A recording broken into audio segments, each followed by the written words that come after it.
आप किस कनेक्शन में क्या कहना चाहते हैं? मैम ये सबसे पहले तो मैं ईडी के ऑफिसर्स का और कर्मचारियों का शुक्रिया अदा करना चाहता हूँ। मेरा ये केस 2 साल पहले से 1.5 से चल रहा है। 17 अगस्त को 2022 को सीबीआई की पहली केस फाइल हुआ था और 22 अगस्त 2022 को पीसीआर फाइल हुई थी। मुझे गिरफ्तार किया गया है। ना तो किसी कोर्ट ने मुझे दोषी करार दिया है, ना मेरे ऊपर कोई मुकदमा चला है, ना मेरे ऊपर कोई आरोप तय हुए हैं, ना मेरे ऊपर कोई आरोप तय है। अभी तक इस केस में सीबीआई 31,000 पेज फाइल कर चुकी है कोर्ट में और 294 विटनेसेस को एग्जामिन कर चुकी है। ईडी लगभग 162 विटनेसेस को एग्जामिन कर चुकी है और 25,000 पेजेस फाइल कर चुकी है। इन सारे विटनेसेस और सारे कागजों को मिला के मुझे क्यों गिरफ्तार किया गया है? मेरा नाम सीधे सीधे 4 स्टेटमेंट्स में आता है, वो मैं आपके सामने रखने की इजाजत चाह रहा हूँ। तो आप ये सब राइटिंग में देना चाहेंगे? नहीं, मैं 1 मिनट मैम प्लीज मुझे बोलने नहीं दीजिए। नहीं तो बोलने का ठीक है, बाद में दे दूंगा राइटिंग, बाद में राइटिंग में दे दूंगा। मेरा चार्ज ही आता है। पहला, सी अरविंद मनीष सिसोदिया जी के सेक्रेटरी थे। उन्होंने ये कहा है, स्टेटमेंट दिया है कि एक दिन मेरे घर में मेरी मौजूदगी में मनीष सिसोदिया जी ने उनको कुछ एक्साइज के डॉक्यूमेंट्स हैंड ओवर किए। That's it madam.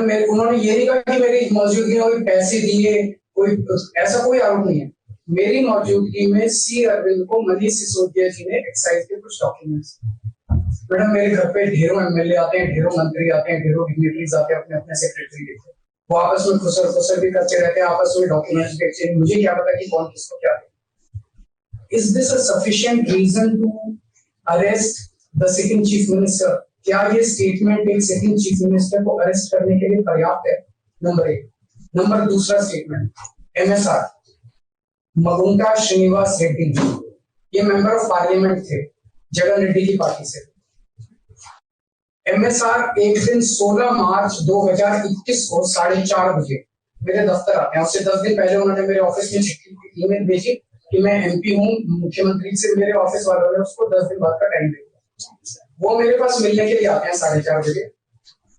मैं किसी वजह से जल्दी में था, आके वो मुझे कहते हैं कि मुझे दिल्ली में अपना फैमिली चैरिटेबल ट्रस्ट खोलना है, उसके लिए जमीन चाहिए। मैंने उनको कहा कि जमीन हमारे अंडर में नहीं आती, एलजी साहब के अंडर में आती है, आप मुझे चिट्ठी दे दीजिए, मैं एलजी साहब को फॉरवर्ड कर दूंगा। And that's it. सो ये हुआ। 16 सितंबर 2022 को उनके घर पे रेड होती है। उनसे पूछा जाता है कि क्या आप केजरीवाल जी से मिले? वो कहते हैं कि हाँ मैं मिला और मैं केजरीवाल जी से अपने फैमिली ट्रस्ट की जमीन मांगने गया था। ये 16 सितंबर 2022 को सेक्शन 17 का स्टेटमेंट है। ED is not happy with this statement. 5 महीने के बाद उनके बेटे को 10 फरवरी को गिरफ्तार कर लिया जाता है। उसके बावजूद भी वो अपने स्टेटमेंट पे कायम रहते हैं। उनका दोबारा गिरफ्तारी के बाद स्टेटमेंट लिया गया, वो कायम रहते हैं। 5 महीने जब उनका बेटा गिरफ्तार रहता है तो बात टूट जाता है। 16 जुलाई को बदल लेते हैं। एक मिनट, लेट मी जस्ट आपसे आशीर्वाद चाहता हूं please to the gallery, since it is a virtual, this thing is playing to the gallery. Please around the speak. This court is allowed. But the thing is, sir, alright, so many things. I get your point, but the thing is, आपकी submissions मुझे लग रहा है काफी lengthy हैं। नहीं है madam, आप writing में दे दीजिए। Only 5 minutes. I will just complete in 5 minutes. Why don't you give in writing? I will just complete in 5 minutes. Please allow. I will not permit more than that. Please allow. Alright, करिए बोलिए। उसके बाद वो 16 जुलाई को वो अपना statement बदल लेते हैं।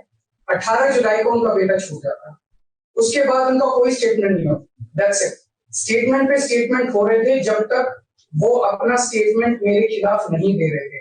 जैसे उन्होंने मेरे खिलाफ स्टेटमेंट दिया, बेटा भी छूट गया, स्टेटमेंट होने भी बंद हो गए और 3 अक्टूबर को उनका माफीनामा भी हो गया। Mission accomplished. इसका मतलब ईडी का मिशन केवल और केवल मुझे फंसाना था। 3 सेक्शन 50 के स्टेटमेंट है ना, तीनों सेक्शन 50 के statement they are equal in the eyes of the law. तीनों बराबर है, तीनों की ग्रेविटी सेम है। तो उसमें से एक स्टेटमेंट के तवज्जो क्यों दी गई, क्या जांच की गई है जानने के लिए, जिसमें से एक ठीक है बाकी दो गलत है। जो 25,000 पेज ईडी ने फाइल किए हैं कोर्ट के अंदर, उन 25,000 में जो केजरीवाल के खिलाफ वाला स्टेटमेंट है केवल वो लगाया गया, बाकी दोनों स्टेटमेंट दबा दिए गए। क्यों मैम?